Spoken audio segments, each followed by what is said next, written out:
qui prend le plus de temps, notamment pour les débutants, c'est pas forcément de comprendre comment investir sur les ETF, comment ils fonctionnent, etc. C'est plutôt de sélectionner les ETF et pour constituer en fait tout simplement son portefeuille. Parce que c'est vrai que les ETF, ça a commencé à se démocratiser depuis un certain temps maintenant. Et aujourd'hui, on a quand même énormément de possibilités. Il y a des centaines et des centaines d'ETF qui existent. Et c'est vrai que faire son choix, c'est pas forcément ce qu'il y a de plus simple. Donc dans cette vidéo, je vais essayer de te faire gagner un maximum de temps. Je vais essayer de te présenter, selon moi, les meilleurs ETF que tu pourras être en mesure d'utiliser sur ton PEA. Alors tu verras, ça ne sera pas forcément une liste exhaustive parce qu'il y a bien évidemment énormément d'ETF qui existent. Mais cette vidéo, elle va se décomposer en deux parties. La première partie, je vais te présenter les ETF que j'aurai présélectionnés pour toi. Et dans la seconde partie de la vidéo, je vais te présenter différents types de portefeuilles et t'expliquer les raisons pour lesquelles tu pourrais t'orienter vers ces exemples typiquement de portefeuille. L'idée de cette vidéo, tu l'auras compris, ne sera pas de te dire exactement c'est comme ça qu'il faut faire et c'est absolument et uniquement de cette façon-là qu'il va falloir que tu réagisses. C'est plutôt de te montrer la manière de réfléchir et la réflexion que tu dois avoir pour t'aider à cerner les avantages et les inconvénients de certaines stratégies d'investissement pour que tu puisses in fine te constituer ton portefeuille d'ETF qui puisse à la fin répondre à tes exigences en termes de risque et en termes de rendement. Donc j'ai essayé la plupart du temps, tu verras, de te mettre plusieurs alternatives pour que tu puisses sélectionner celles qui seront les plus intéressantes pour toi. Et là pour le coup, j'ai essayé aussi la plupart du temps de sélectionner des ETF plutôt capitalisants que distribuants. Parce que tu le sais, si tu suis les précédentes vidéos que j'ai déjà publiées sur la chaîne, en général, c'est pas tout le temps le cas, mais en général, les ETF capitalisants sont quand même plus performants que les ETF distribuants sur le long terme, puisqu'ils vont automatiquement réinvestir les intérêts qui sont générés par le capital. Donc tu vas vraiment pouvoir mettre en place les intérêts composés, ce qui n'est pas vraiment le cas avec les ETF distribuants. Quoique sur le PEA, ça peut être discutable, mais voilà, en tout cas dans cette vidéo, j'ai essayé de me focaliser plutôt sur les ETF capitalisants. Donc là, je t'en ai mis deux, un de chez Amundi et un de chez Elixor pour le MSCI World. Celui de chez Amundi qui va avoir une valeur liquidative de 390 € avec un très bon encours sous gestion puisqu'on a 2170 millions d'euros d'encours sous gestion et avec des frais de 0,38%. Je t'en ai mis un autre de chez Elixor parce que tu vas avoir une valeur liquidative qui est plus faible, donc ça va être beaucoup plus accessible pour pas mal de gens. Et par contre, attention, tu vas avoir un encours sous gestion qui va être plus faible et avec des frais plus élevés. Tu vois, à chaque fois, c'est impossible de trouver, ou alors c'est très très rare, de trouver un ETF qui va répondre à toutes tes obligations. Il y a toujours un compromis à avoir et c'est pour ça que je te mets à chaque fois plusieurs ETF différents pour que tu puisses sélectionner celui qui va te correspondre finalement le plus. Ensuite, je t'ai mis un ETF pour les marchés émergents. Donc là, je t'en ai mis même plusieurs. 3 de chez Amundi. Donc tu en as un qui va prendre les marchés émergents de manière générale de chez Amundi. Donc le premier, c'est un ETF capitalisant, 0,20% de frais, en cours sous gestion de 386 millions d'euros et une valeur liquidative de 20,73 €. Après, si tu veux plutôt te focaliser sur les marchés émergents, mais plutôt sur le marché asiatique, tu pourras prendre le deuxième ETF avec un encours sous gestion de 498 millions d'euros. Et le troisième, c'est pareil, ça va plutôt cibler le marché asiatique. Par contre, attention, comme à chaque fois, il va falloir que tu regardes la fact sheet de chaque ETF pour que tu puisses voir l'allocation de portefeuille et la répartition d'actifs justement au sein de cet ETF. Tu remarqueras que les deux ETF, les deux derniers que je t'ai donnés, tu peux te dire finalement que c'est la même chose, mais non, tu verras, si tu regardes la fact sheet de ces différents ETF, l'allocation de portefeuille est quand même assez différente. C'est pour ça que je te les ai présentés. Donc tu en as un qui va avoir un encours sous gestion de 498 millions d'euros, l'autre 1891 millions d'euros d'encours sous gestion, avec 32,52 en valeur liquidative, alors que le premier était à 21,79. Donc après, n'hésite pas à jeter un coup d'œil et sélectionner celui qui pourra potentiellement te satisfaire. Ensuite, je t'ai présenté un ETF du S&P 500. Donc le S&P 500, tu le sais, c'est un indice qui réplique les performances des 500 plus grandes entreprises américaines. Tu vas avoir une répartition par capitalisation si tu ne choisis pas forcément des ETF Smart Beta. Mais là, pour le coup, tu vas avoir donc à l'intérieur des boîtes comme Facebook, Amazon, Google, Tesla, etc. Donc là, je t'en ai mis un qui est disponible du coup pour le PEA de chez Amundi, qui a une valeur liquidative de 30,09 €. Un bon encours sous gestion puisqu'on est supérieur à 1000 millions d'encours sous gestion, 1000 millions d'euros. C'est un ETF capitalisant avec 0,15% de frais, donc ça reste un très bon ETF. Ensuite, si tu veux cibler plutôt le marché européen, donc je t'ai mis deux ETF Europe. Donc tu en as un qui va vraiment cibler en général le marché européen et pas forcément les plus grosses capitalisations européennes. Donc ça c'est celui de chez Amundi qui va cibler en général le marché européen, qui va avoir un encours sous gestion assez faible, mais bon, ça reste quand même louable. Donc 303 millions d'euros, ETF capitalisant, 0,15% de frais. Le second de chez BNP Paribas, donc ça va cibler en fait l'indice l'Eurostock 600. Donc là, on va cibler en fait les grosses capitalisations européennes et puis pas forcément l'ensemble des entreprises. Donc là, on va en sélectionner du coup les plus grosses, un peu comme l'équivalent du S&P 500 aux États-Unis. L'Eurostock 600, c'est la même chose, mais en fait du coup en Europe. Donc là, tu vas avoir une valeur liquidative de 13,05 euros avec un encours sous gestion de 602 millions d'euros. C'est un ETF capitalisant avec 0,20% de frais, donc ça reste dans la moyenne de ce qui se fait en termes d'ETF.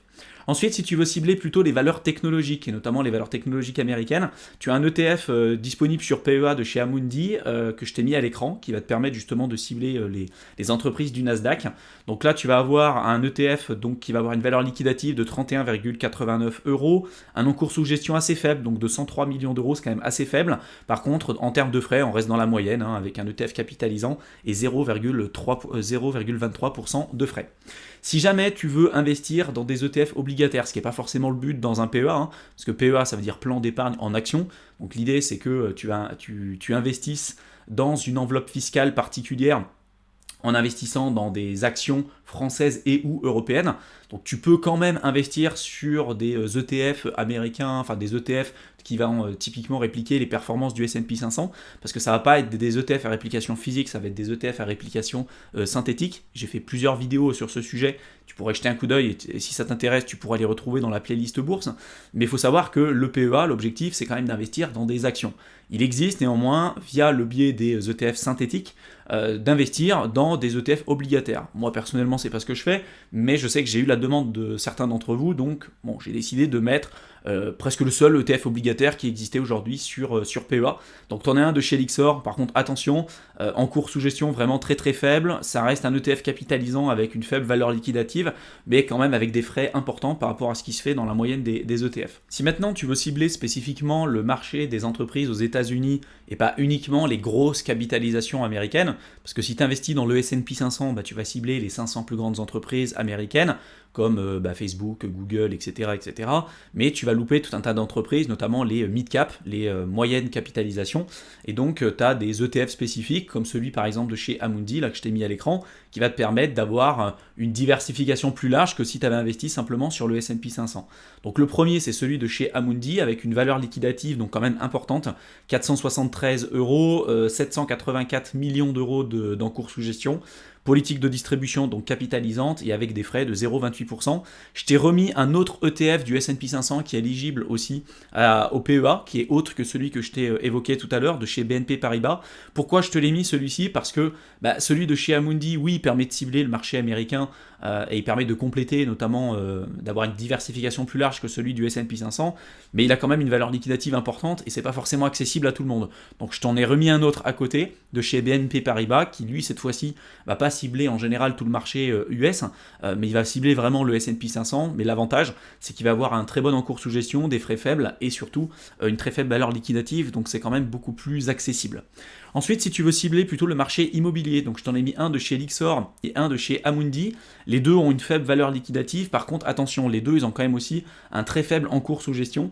Le plus faible, ça va être celui de chez Lyxor avec 14 millions d'encours sous gestion, celui de chez Amundi, 61 millions d'euros d'encours sous gestion. Les deux sont capitalisants, par contre il y a des frais quand même importants sur ce genre d'ETF, 0,40% pour celui de chez Lyxor et 0,35% pour celui de chez Amundi.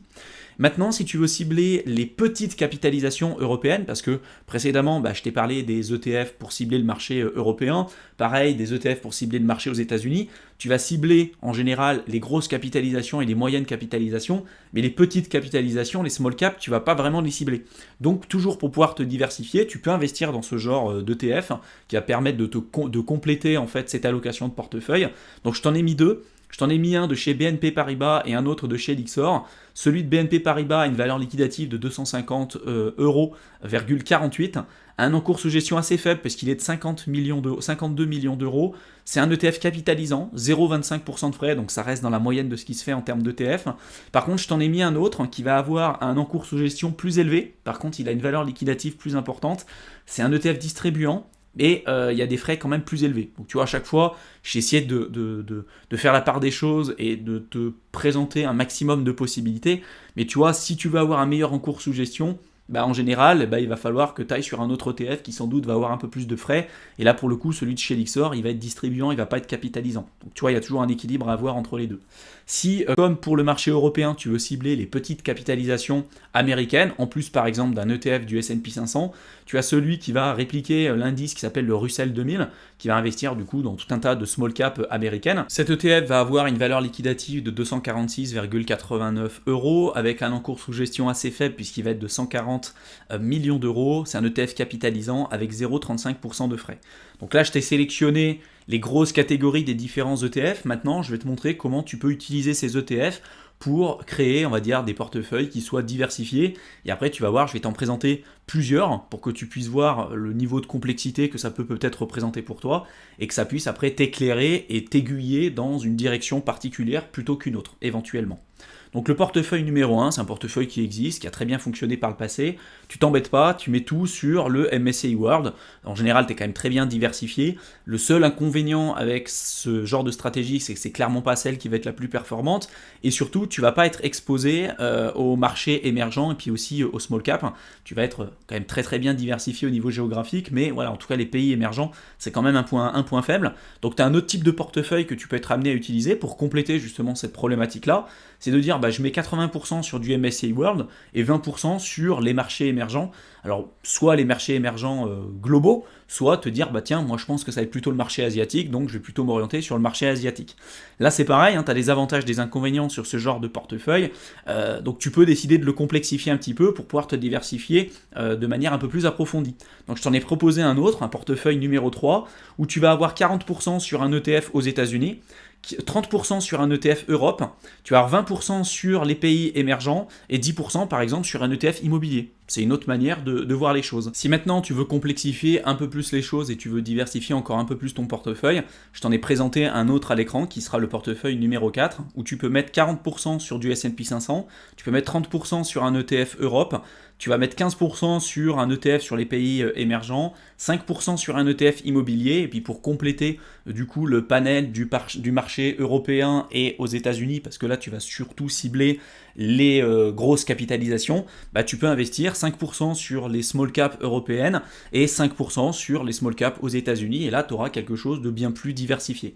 Alors tu vois qu'à chaque fois, on rajoute de la complexité supplémentaire, on est plus diversifié, mais des portefeuilles, tu peux en créer des centaines et des centaines. Il y a énormément d'exemples qui existent. Là, je t'en ai montré quelques-uns pour nourrir ta réflexion et que tu puisses sélectionner là où les approches qui te parlent le plus, mais après, sache que c'est pas quelque chose de figé dans le marbre. Tu peux très bien avoir une allocation de portefeuille qui va être celle qui va te correspondre aujourd'hui, et puis peut-être au fur et à mesure du temps, quand tu vas te former, quand tu vas avancer, puis aussi peut-être quand tu vas vieillir, tu vas avoir d'autres objectifs. Et tu pourras très bien décider de modifier ton allocation de portefeuille pour que ça puisse répondre à l'instant T à tes exigences, à la fois en termes de risque, mais également aussi en termes de rendement. J'espère en tout cas que cette vidéo t'aura plu, qu'elle t'aura intéressé, qu'elle t'aura été utile. N'hésite pas à télécharger, tu le verras dans la description de la vidéo, je t'ai mis un lien pour que tu puisses télécharger la liste des meilleurs ETF sur PEA, sur compte titre. J'ai même mis des sections bonus, notamment sur les meilleurs ETF Smart Beta, etc. Donc ça te permettra de gagner un maximum de temps et tu verras, ça sera ouvert pas uniquement à ce que je t'ai présenté aussi sur le PEA, mais également aussi ouvert au compte titre, etc. Donc n'hésite pas à le télécharger, le document est dans la description de la vidéo. Je te souhaite une excellente fin de soirée et je te retrouve dans une prochaine vidéo. À bientôt.